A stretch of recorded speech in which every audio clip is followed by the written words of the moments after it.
So if you're interested in asking a question or making a comment, if you could head to one of the microphones. And while folks are doing that, I want to just ask if anyone on the panel either has a question or a reaction to what they heard during the session while folks get up. I have a question for Diane about the case that you gave. Do you have the cost avoidance analysis for the before and after? I don't have a cost avoidance analysis for the before and after, but the published studies show very substantial cost avoidance from these types of models. So. Okay. Sean? Yeah, Sean Morrison from Mount Sinai in New York. Both, I think, a question and a couple of comments. Let me just start with the comments. I think it is quite important for us to recognize that value-based care is may not be the perfect solution. And that when we think about value-based care in many respects, to date we have actually not studied the cost shifts that move from the formal healthcare system to the informal caregivers. As we move care to the community-based setting, without putting in all of the resources that Ralph said he needed and required, which typically are not provided by either ACOs or managed care plans, we may see a shift in additional financial costs onto patients and families. And indeed, when you look at the Canadian experience out of Edmonton, where they successfully reduced formal healthcare costs by enhancing palliative care in the community, they dramatically shifted costs onto patients and families. So I think we need to keep that very much in mind as we promote value-based care. The second thing that I think we also have to keep in mind is, although Diane cited important studies, none of those studies have actually shown patient and family outcomes. And I think that we have very good financial data, or better financial data, on the costs that are provided of care, both within the community and what we have now. But again, we haven't looked at the informal costs of care, nor have we looked strongly at patient and family outcomes. And I think as we move forward, we have to keep that absolutely in mind, and not simply look at healthcare costs as our outcome. And then I guess my question, coming back to both of you, is, in your experience with these new payment models, have you seen, or are there payment sources that would come and meet the needs that Ralph described, given the gaps in care and the gaps in available services that Dr. Scarborough tried to provide for him but was not successful in doing?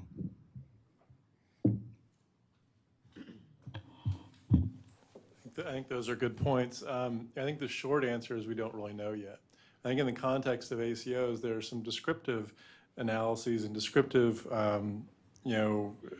descriptions of what different ACOs are doing around advanced illness care.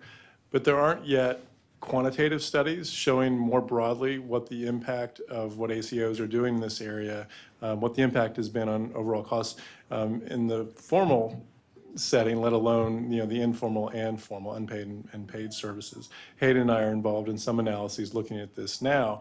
A lot of the initial action, if you want to call it that, in terms of ACOs and what they've been doing has been focused on the post-acute side, because that's where a lot of the spending variation and I think initial opportunities that they've tried to target have been. I think though, whether it's ACOs or broader approaches that try and integrate value-based care, or more traditional fee-for-service medicine, we don't have good information generally on the impact on families and other caregivers. We don't have great data on that in general. So I think expecting it out of the gate for these value-based payment models is probably too high of an expectation. I see you shaking your head. I don't think it shouldn't be a goal, but I don't think it'll be there initially because we just don't collect those data. So I think those data will have to be collected if we want to look at those types of outcomes. Sure. Oh, I'm sorry, did anybody else have a reaction? Okay. Go ahead. Hi, good morning. Are you able to hear me okay? All right.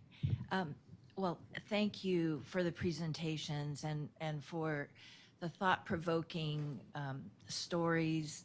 I do, Sherry Ling, CMS, I think you're absolutely right. When we think about the care that needs to happen and we try to cobble together a system or network of care to meet the needs, but we start with individual programs and benefits that rise up through specific authorities, it's extremely challenging. So the question for us to all think about and ponder is, what would be helpful that can be accomplished by way of guidance as opposed to needing to go back to the statute and change statute? Because there are some limits that we cannot go beyond, and yet there's a great deal that can be done if the appropriate guidance were to be provided. So just a thought about, you know, what can be done in the here and now. So my question actually builds on Sean's and your response. You know, when it comes to the complete knowledge, it requires that we have data, right? Data sources. And again, so what would be the data sources that would inform us of the total impact of the costs? It may be beyond CMS authority to receive those data, and yet those data might be available beyond the fence. So, question for you all. Well, there's some government-supported surveys, like the Health and Retirement Survey, that actually do measure those things, and those are critical. The study that David cited from Amy Kelly was Health and Retirement Survey data. So expanding those, making sure they continue to get funded. Can you say what you mean by guidance, though, back to your earlier question? What do you mean by what guidance So is if you needed? actually look at the rules of engagement, let's say for, you know, a home health benefit or whatever it is that I can talk about that's not in rulemaking right now, if you actually think about what it looks like when it's implemented and where it falls short, to ask the question, why is it falling short? Or could it be something more than is currently being implemented as? And sometimes there are assumptions about what the rules say that maybe not, they're interpreted a little differently. And I think there, if we actually look at the interpretation, is there an alternative interpretation? Is there information that can be provided that can be guidance on how it could be implemented but has not been? So that's what I mean about guidance. Go ahead, Pat. So Sherry, before you go away, I have a question again on guidance. Like, would guidance include to those that are doing the ACO models that the shared savings that are accomplished could include, for instance, a voucher program that could be used for caregivers to be able to be individualized based on what the needs are? Yeah, well, it will depend on the program and the constraints of the program, but you know, there's so many nuances that it's worth thinking about. So what would be most helpful? There's also some limitations about, you know, who can a service be delivered to, right? It's clearly the beneficiary. There's, we've really made some ground in identifying caregiver needs as part of some of the assessments. So we are getting there, but there may be some nuances about that we can't go beyond depending on the program. So to look at the program and to think about what is it that we're learning from that program, what would be most helpful, where are costs saved and outcomes improved, you know, and many of the programs also include waivers where we waive certain restrictions. You know, what are we learning from that? it may be CMS data, it may be actually well beyond CMS data. So yeah, thank you. Any other reactions now? I think this is Sherry's question is something we should keep coming back to throughout the day as we may think of other ideas of guidance that we could provide. But any yes? So I'll just make a point that's related but somewhat distinct. In terms of trying to understand better, one thing that would be helpful for researchers and others trying to learn more is broader access to Medicare Advantage encounter data. Because we have a third of Medicare beneficiaries who enrolled in MA. They enroll in hospice in greater numbers than in the traditional Medicare program, and we don't understand enough about the care that they receive before they enroll in hospice. And if they don't enroll in hospice before the end of their lives, what typically happens to them in terms of the care that they receive. So I think that would be a broad step forward that's more of a data request as opposed to a statutory change. Mm-hmm. Pat, were you waiting to oh, no? Okay. Next question. Hi, my name is Kelly Von Tran. I am a nurse, and the majority of my clinical career has been in home health and hospice. I also have been an oncology and hospice case manager for a Blue Cross Blue Shield program, and currently I work for CMS, and I work in payment policy for home health and hospice. So you can see I have seen the entire spectrum from the patient perspective to medical review to now payment. And as Sherry has already alluded to, at Medicare, we are somewhat limited by certain things like the statute. Also, the optics, working in hospice and having worked on hospice payment reform, it was a very delicate dance not to have the whole death panel optic come back. Most recently, I worked on home health payment reform in the form of the home health groupings model, which was part of what we were tasked to do was to address some of the issues that have been brought up here with these vulnerable patient populations with serious illness. And one of the things that we really looked into during the development of this groupings model was these social determinants that come into play. As anyone who's a clinician knows that the social determinants are the biggest factor in how and if patients access their health care. However, one of the things that we kept running up against is how do we collect this information in a meaningful fashion in which we know we're getting accurate data? Because right now in home health, most of the data that we get is through provider-provided information in the form of the OASIS. And we all know that providers are very responsive to payment and any payment change. So how do you get this information to determine whether or not what you're getting is accurate and that it's not just an artifact of a payment incentive?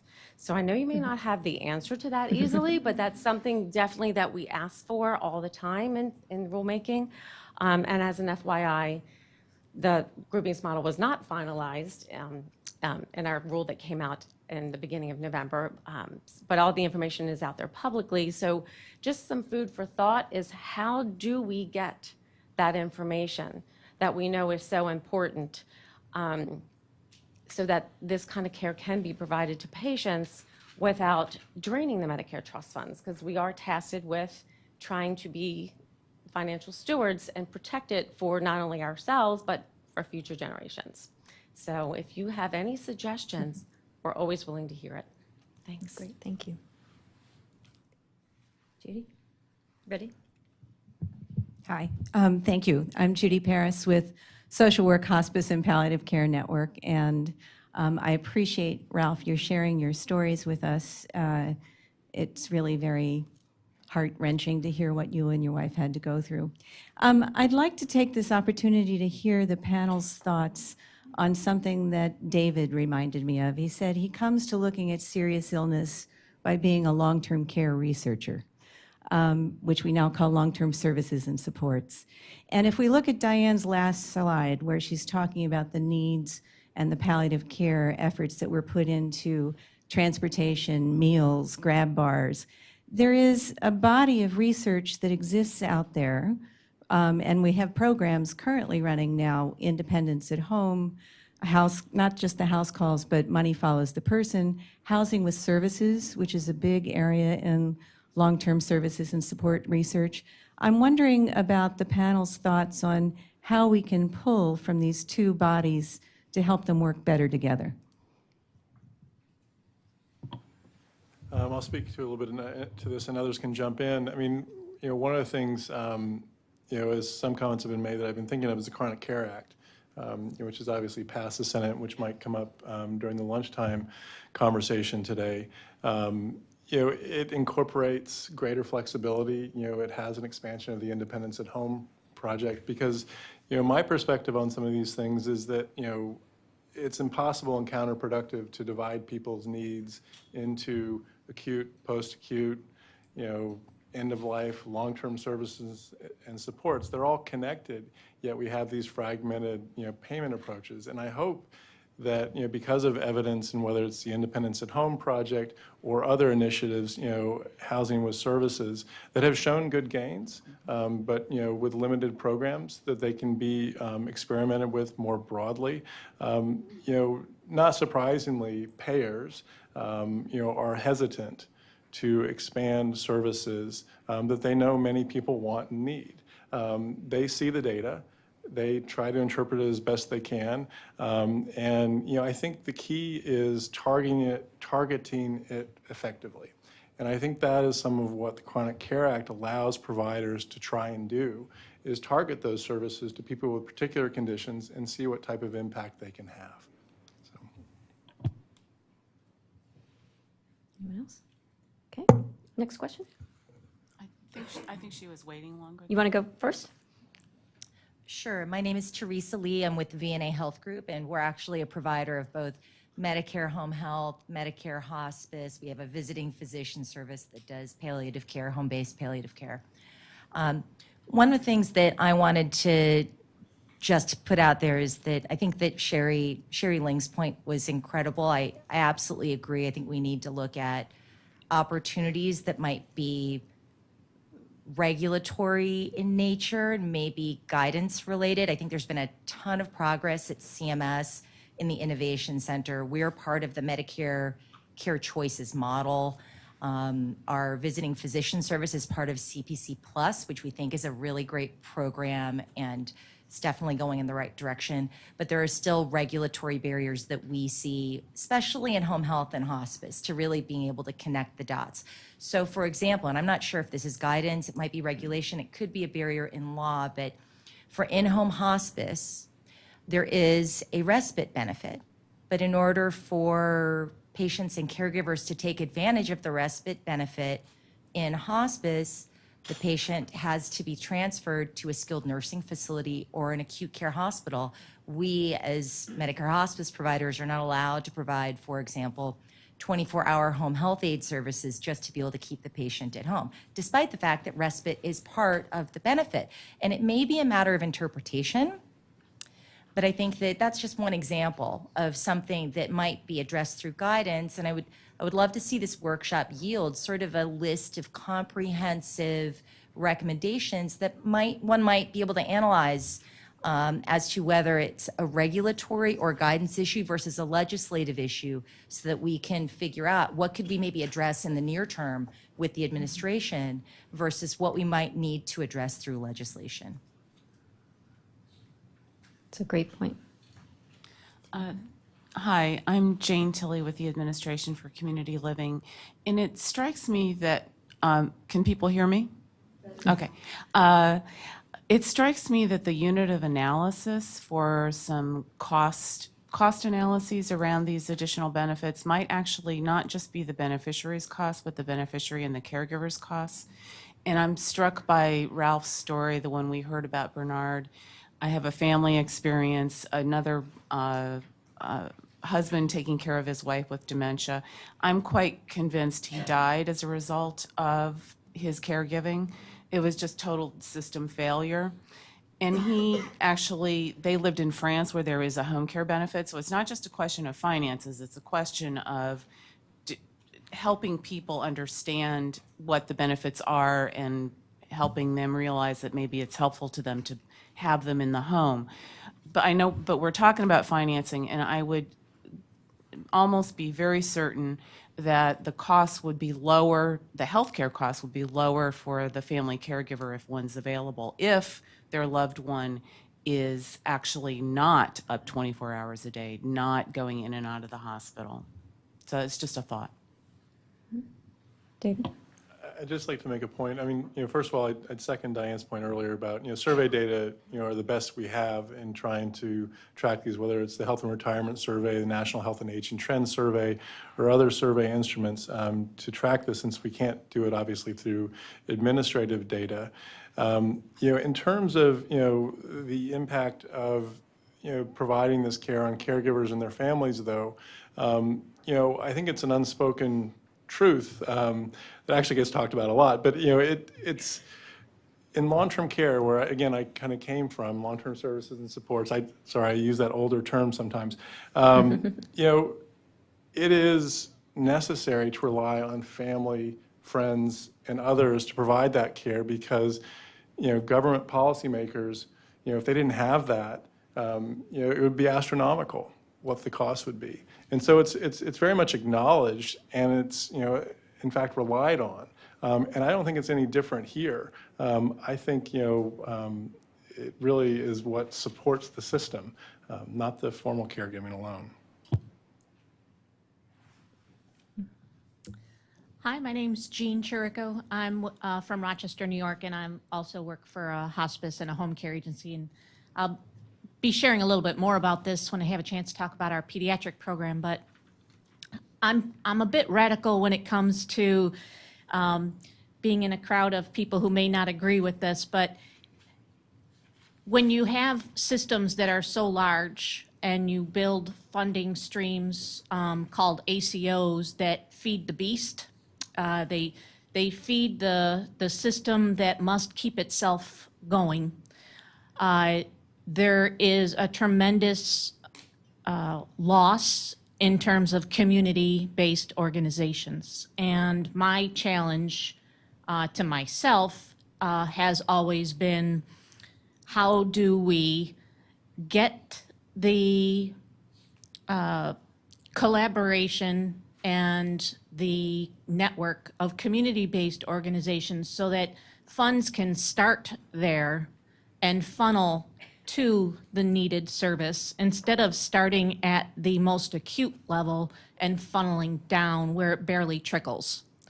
So we haven't had time, nor may not be the place, but I know CMS has looked at a social ACO, but there was only one, I believe. And so looking at these needs that are very community-based and allowing the community to address them instead of trying to replicate services that may already be there, I think is imperative. So I would welcome any ideas for that. I think we'll make this our last question. Amy? Amy Berman, the John A. Hartford Foundation. Well, first, I just want to start by thanking you, Ralph, for bringing forward your story and for being so clear and open and honest in sharing what you've experienced. I think everybody in the room, you could have heard a pin drop. And it's incredible of you to share openly, what this did to you and the help that you needed and the fact that we weren't able to be there, and that really sets such a strong context for the day. I also want to thank Sherry for, laying out the challenges of, the things that need to occur through regulation or legislation versus those things that are the low-hanging fruit that perhaps can be done through interpretation or implementation. And so along those lines, I'm thinking about measurement as one way, possibly at least about thinking about change within managed care or other kinds of value-based payment entities.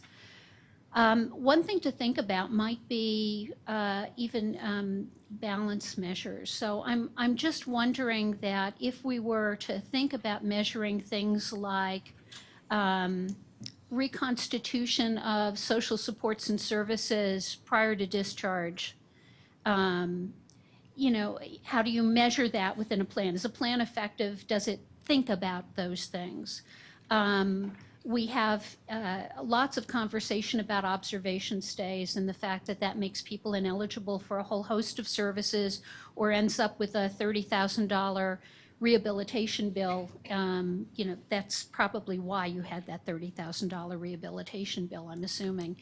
And what we could do is actually measure whether or not we used an observation stay and as a result the needed services were not made available to that person. And that would be considered poor quality if we're looking at people not just for the hospitalization but rather for population health, which is really how we're increasingly looking at people. So what is CMS's role in interpreting a new set of measures that look at that population health? And the last, this may be unfortunately in the other domains of perhaps regulation, but with children's health, we think about the family as the unit of care. And I don't know whether it is within the purview of CMS, understanding the complexities of family caregiving and how fragile that person's ability to stay at home is without the support of that caregiver, whether it could be within the domain of interpretation, given that there's already precedent within Medicare under disabilities. So maybe it is simply taking the current interpretation and thinking about this in ways that broaden the interpretation to a changing society. One last quick comment, Pat, and we'll head to break. So Amy, thank you for thanking Ralph, and I want to end with a second thanks to Ralph, and also a reminder of the financial impact. Ralph took his home equity loan and took $110,000 that he has to pay back. He has the separate $30,000 rehab bill, and his only source of retirement had gone down to nearly 80%. It's back up to 50%. And for someone who is still wanting to work, willing to work, he's unable to get a job to be able to pay back the cost. So this is a huge impact, and I think Amy's comments about looking at the impact of the patient and the family unit, as well as the comment that was made about what is the impact on the healthcare, because we do know that people's health deteriorates as caregivers, and they die oftentimes before the person requiring care. So I'd like to be able to end with that, and again, thank you, Ralph, for helping us to set the day. Thank you.